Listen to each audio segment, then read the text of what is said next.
Hello, lovely collective. Don't know who's watching. I have a new subscriber, so maybe eventually this will spread and more people will join the community. I hope as that happens, you'll give me questions, things to look at, discuss the concepts that I bring up, and give me your opinions on it and things of that sort. So today, today is January 21st. This video will go up, it'll probably be the 22nd. I know there is a lot of division right now among people about what sort of atmosphere we're in and what the recent election in the United States and the inauguration of Donald Trump as president may or may not mean. There's a lot of people very concerned. I don't do political readings. I don't use my tarot to do prophetic readings. I use it to read the energies of the day and to investigate and look into how our own personal use of energy affects our life, manifests things in our life, and creates the environment that we live in. So I thought it might be appropriate, given that there is a lot of consternation among people, to talk a little bit about what energy agency is. When you have full energy agency that over energy faculties that exist within the human, what does that give you? Like, how is that helpful? What is the point? So I think it's appropriate at this time to direct people maybe a little bit to what they might find of value in doing their own personal investigation of their spiritual faculties, experimenting with them, trying some things out, looking into different philosophies about how these faculties work and how to employ them in daily living to create a better outcome, presumably. I will say that my understanding of the energy faculties are that you must be in a good mind state. You must be on a good energy path to be able to gain full agency and therefore manifest more readily, more easily, in flow, with divine order. Doesn't mean you'll get everything you want. The universe was not created for you and I to get everything we want. Um, we exist in this enormous energy system of galaxies and even dimensions. It's so large. So it exists for a purpose, and we exist within it for some sort of purpose. More than likely, that purpose is essentially experience collection, which is an energetic creation. Whatever you do in your life, whether you meet your purpose as you think it is or you don't, you've created an energy footprint, an energy history, an experiential history that has informed the universal energy while you lived it. So somehow this is how our purpose is tied in to this energy system in my philosophy. Obviously, this is all entertainment only. This is just my personal philosophy and an exploration of it, and a sharing of what I've come to and how I employ it in my daily life. All right, so I think that's a big concept and probably sufficient to start with, but what I'd like to do is throw a little tarot reading to see if we can get some idea of what kinds of energies are around now and what we can do with them, what we can turn them into. How can we use those energies and what can we turn them into? And so when I do the reading is not a prophecy, this is what will happen, this is what we will do.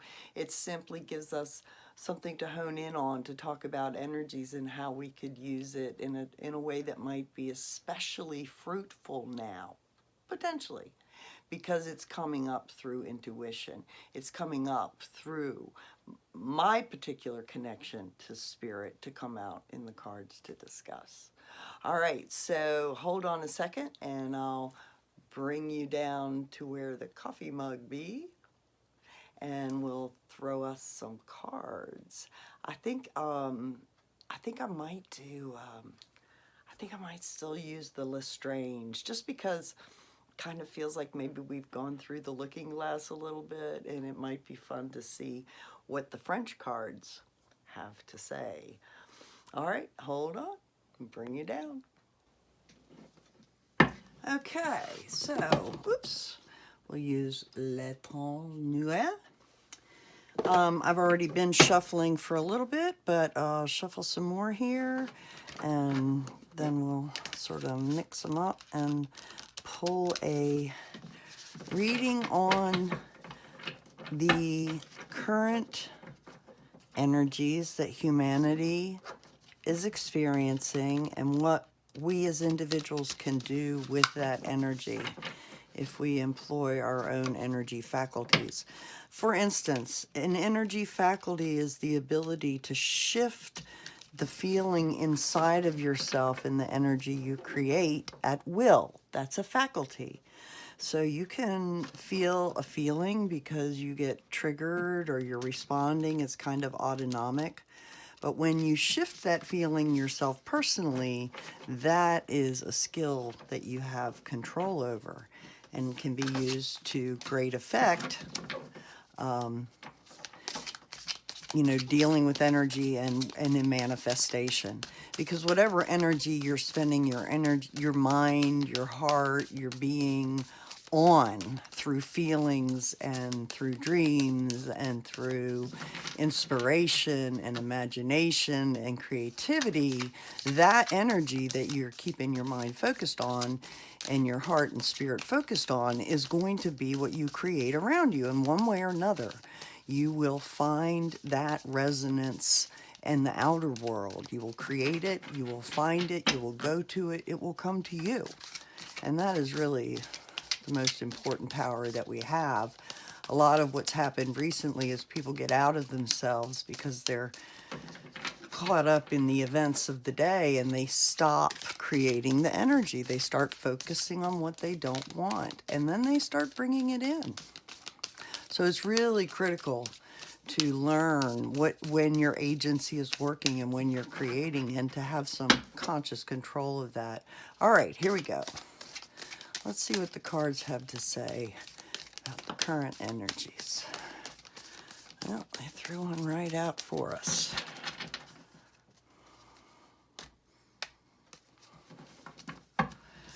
And what came out? The Knight of Pentacles. We often call this the faithful knight. The way I think of knights is they are actors of that suit. Pentacles is the suit of well-being. So I would say that right now the energy is there's a whole lot of actions going on, passions, things intended to, or because we think it might make us feel better, might make us richer, might make us have a better future. All these things that we think of as well-being. So state of mind, state of heart, state of body. There's a lot of actions occurring right now that will affect or are affected by well-being. Challenged by, oops, that is the Nine of Cups. And, a lot of readers call it delusions. Some call it hopes fulfilled or wishes. You know, you often see it as there's many things, many options. There are choices. There are choices. Some choices are good choices. Some choices are bad choices. You know, if you're trying to choose peanut butter and you choose motor oil, that's a bad choice. But if you need motor oil and you choose motor oil, suddenly the same choice is now a good choice. So this is talking about the thing that challenges us is making good choices with the abundance that we have around us. The base of the reading, what we can control. What we can control is the Ace of Wands. Ace of Wands. I'm sorry, bougies I think are swords. Wait a minute, hold on. No, bougies are wands. Okay, so Ace of Wands reversed. Wands is a card about passions, the north. When you have the ace, it usually means some big new passion. Can be as a message, could be an endeavor, something new starting. When it's in reversed, what this is saying to me is that we had control over the bad things, the downside of what our passions create. That is something we have control over. In the past, now we have the Six of Wands reversed. Are these all reversed? No, okay. Six of Wands reversed. I'm sorry, Four of Wands reversed. So as we go through the suits, through the numbers, we're going through a process. So the first thing is the beginning, new endeavor. The second card is usually a choice having to be made of some sort. The third card is sort of preparing once a choice has been made for the action. And the fourth card is when things start to come together. It's sort of a solidifying. So you can say, again, in reverse, that this refers to being tied to things or not being tied to the correct things. So either being tied to things that weren't really manifesting what our passions wanted, or not being tied to those things that did. There's a reversal here. There is a failure of whatever path we were on and committed to work. All right, above the cards, and it looks like we may get a visit from Heidi here, we have now the Knight of Wands. So this is all about passions. The energy around us is all about the north, all about the heart, the passions. Now we have the Knight of Wands. And he's head to head with the Knight of Well-Being. So the Knight of Passion and the Knight of Well-Being. This is what we cannot control. We cannot control bad actors. We cannot control people who allow their passions to drive them into terrible, harmful acts. That's not what we have control of. We have control of actions of well-being for ourselves. We can't control that guy. The card for the future or likely outcome, and again, now we're in the Two of Cups. Again, we talked about that, the two. The two is where there has to be a coming together. There has to be a decision. There's a choice. Something is going on. Potions are cups. That is spirit. Spirit. We have to make a spiritual choice. Now in the normal deck, you see this is two people. It's considered the lovers. You know, but what it's saying is that we have to be able to work together spiritually. That's what we want to move to. That's what we're trying to create. That's what the energy is pushing us towards. Where we are in relation to it, and here's our first sword, and now we have the Four of Swords reversed. The Four of Swords is that tomb. It's that quiet as the tomb. It's like capitulation, giving up, laying down the swords. Um, Again, in the thought in the suit of swords. We're talking about thoughts, mind, thinking. So one, you have truth, that true thought, true thinking. Two, you have a decision. There has to be a choice made at some point between what is true and what is not true. Three of Swords is a betrayal card, and that's because once we settle on a certain type of thinking as the truth, we will be betrayed by something outside of it that proves it not to be true. Because we can't divine the profound truths that underlie all of the universe and distill it down into daily life. And that's why we get these. This is why swords are such a hard, painful thing. Thinking and thoughts, it's in the air. It's ephemeral. It changes. There's flows. So being tied to any line of thinking forever is dangerous, is treacherous. And so four is the committed to. So when you're committed to a way of thinking, in the face of it not being true, what do?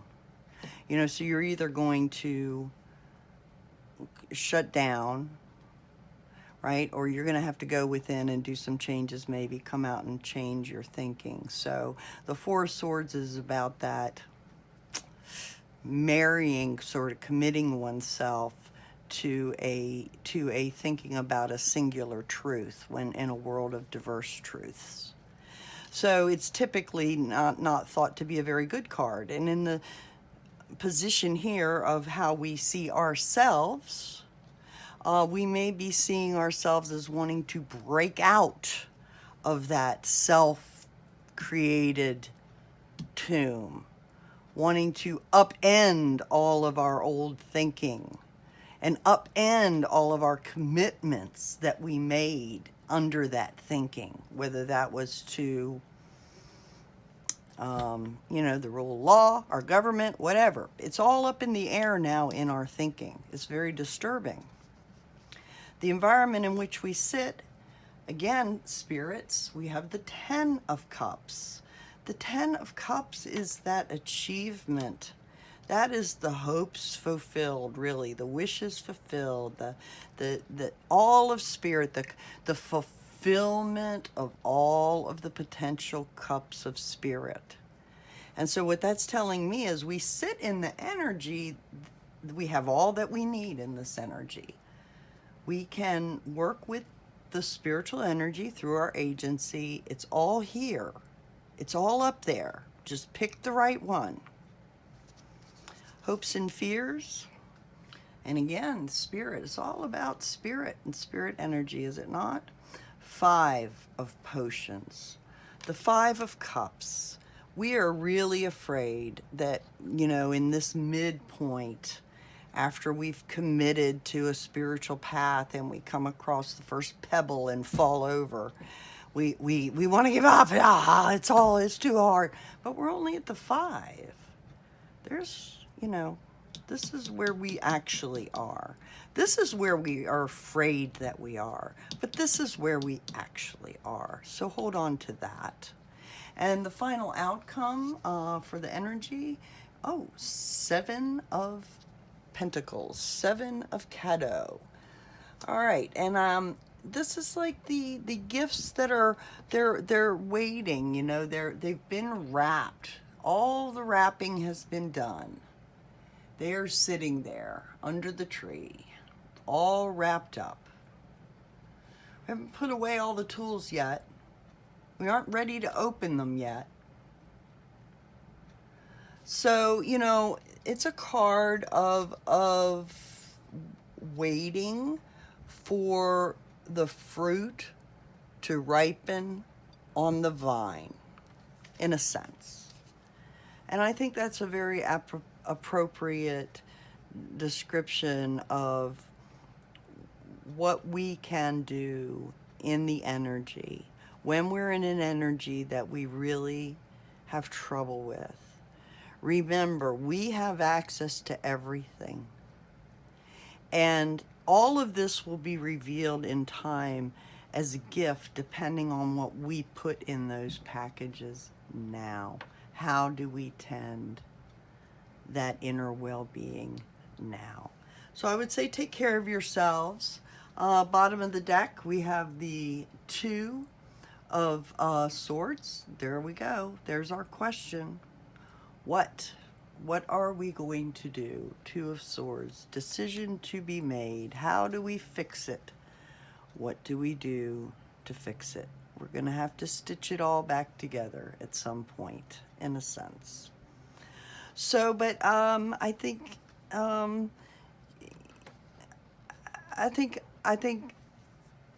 sometimes we get put in a position where you have to grow. It's as if the world has reached that plateau in the center at the 5 or the 6, where everything seems, you know, like maybe it won't go any further. Maybe you can't grow beyond that plateau. This is it. And it gets, looking ahead, then you see a new mountain. And it's hard to look at that mountain when you feel like you've just come up the slope. So the universe will force us, you know, it'll put the river down closer to the mountain. We have to go there to get water, to sustain ourselves. And it looks a little bit like where we are now. So work within and on those energies, turn them to highest good within yourself, create the gifts. We will be opening the gifts in time. And today we just have to be calm in the knowledge that we have everything that we need. All right, hold on, I'll bring you back up. Okay, so if you want political readings and that sort of thing, there's a bunch of really amazing readers out there. And even though they might be struggling right now, because I think a lot of readers read into their readings what they want, of course, that's where we're coming from. But they do provide some really great information and a lot of support to light workers and a lot of great communities, and so I really recommend them. There's just a whole host of them. I'll do a little shout out to a few that I watch, but there's so many. So I love Sebastian on the Black and Orange channel. She does her thing every day, sort of support the workers and do readings. Linda G, the Comanche Psychic, very insightful. I find the Spirit Whisperer, Mark, is a really on with his intuition and his guidance to people when they ask him questions, especially on pets and stuff. He seems to have a really great track record of guiding people in a good way. And then there's just a plethora of other ones. So, you know, you got Danny Shea, you got Magster Tarot, you got Dr. Lena, you got Hoagies, you got Becca and House of Lenormand, and Sheila and Jen Lynn, and I mean the list goes on and on of really great readers out there. The Twin Tarots, David and Gary, they're hugely funny. A lot of fun to watch. Anyway, so you know, go out there, check them out, give them some support. Like and subscribe if you like what I'm doing here. Leave me a question. I'd love to read on something you want to know about. What, you know, if you have a question about what energy agency is, what are your faculties, if you have particular specially sensitive faculties, dreaming, imagination,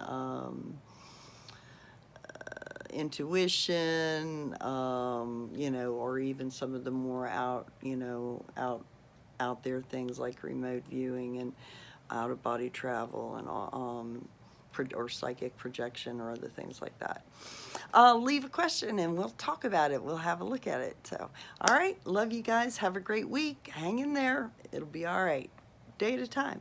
Remember, whatever energy you're sitting in at this moment, you can turn into whatever energy you want to sit in this moment. So make it love, make it good, enjoy it. All right, see ya.